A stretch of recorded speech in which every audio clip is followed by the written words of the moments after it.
Hello, on the Eagle6 test video. We're going to be testing this Tokyo Marine Scar H next gen recoil shock. It's got level 3 in it, so that's the upgraded power spring, the Tightbore barrel, and hop upgrades like rubber.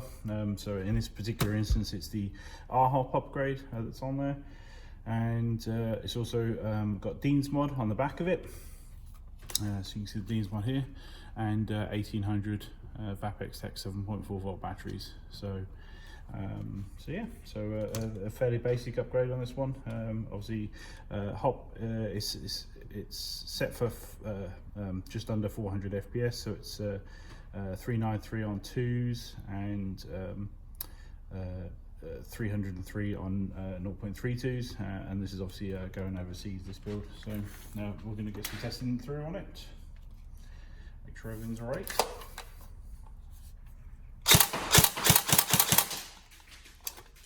You can put some ammo in it.